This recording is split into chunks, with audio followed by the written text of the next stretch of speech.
Project Motor Racing Update 2 is out now. The question is, has it improved on quite a ropey start that the original release came out with? It's been 4 months now, and they've promised a lot. If we have a look at these update notes, they've promised a lot to what is added in. They've improved the user base, they've added more things for online modes like anti-cheat, they've reworked the career mode. But the main thing is that the main problem they had was they refined the driving physics, and they were so poor.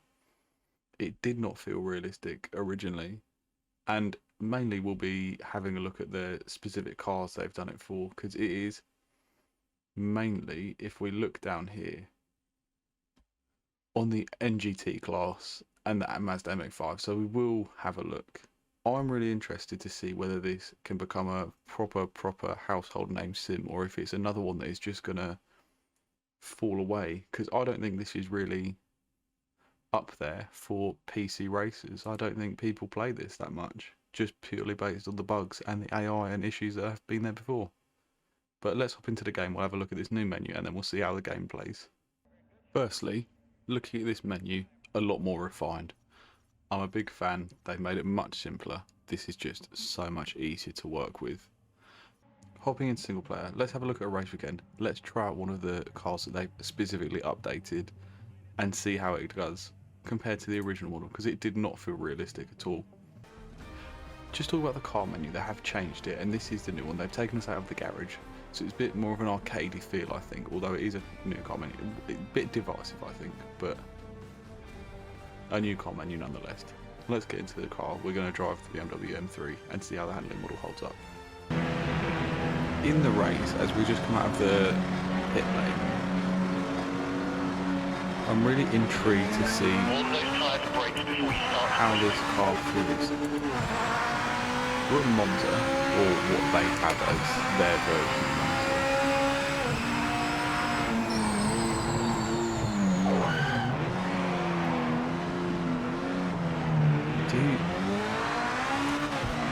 The one thing I will say, you do feel like you have a lot of grip. It's still not quite there with sim racing feel. Like if you were to compare this to a Le Mans Ultimate GT3 car, for example, I think that sort of sim feel is more of a sim caddy feel, not quite what they were really going for. I think do have a lot of grip as we brake. I'm not the biggest fan of the squid that the wheels make when I brake as well. Let's just go and let's set a lap time. Let's see what kind of lap time we can set with this car, and then we're going to go check out the feature. It's just not really that sim feel. I wouldn't play this and think I'm playing a really serious sim. It just feels more like, sort of like the way the F1 games aren't really sim games as such. I don't know. It's really difficult. I think I'm used to playing proper sims like iRacing. Recently playing a bit of Le Mans Ultimate, and this just feels very different. It does feel like you get a lot of artificial grip through just sort of forcing the car through, giving it a lot of well, because you can brake, you sort of understeer, but then you can just sort of throttle it through really severely and really get a whole load of oversteer still. Like look at that, just as you just jump on the gas, the back end just sort of swings through. And it really just rotates, which obviously to some degree happens, but not in... I'm trying to actually rank the car. I should not have as much grip as I do.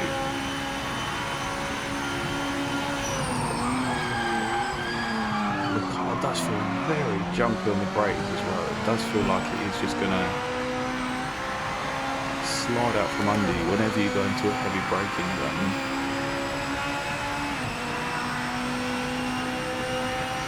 Really get up to speed and slam on the brakes and see, because I'll keep the wheels as straight as I can.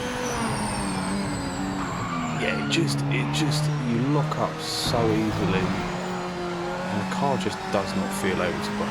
I think we're gonna stop this for now. Go back to the pits. Let's see what kind of thing we can do in any other modes. So the MX-5 is another car they've specifically stated that they've done a lot of changes for, and obviously this is a car that lots of people new to sim racing have driven, especially in games like iRacing. It's such a key sort of first car to drive when you're in the rookies, especially in road racing.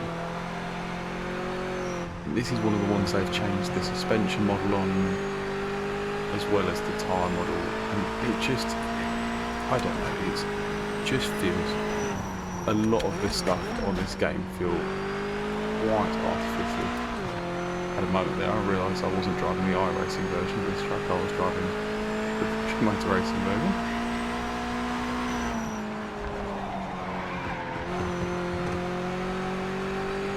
Just with that corner, just sort of by massively oversteered. I don't think I should have been able to recover that. That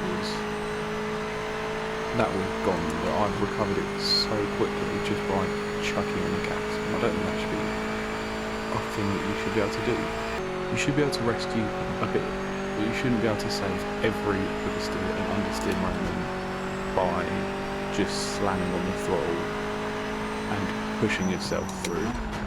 And I do really think a lot of the issues are confounded when you then go on to different cars, like the hypercars. I'm driving the BMW right now. I just think the game gives you too much grip and it gives you too much ability to make a mistake and it not matter by just pushing on the throttle or pressing the brakes a bit more or just giving it a bit more lock.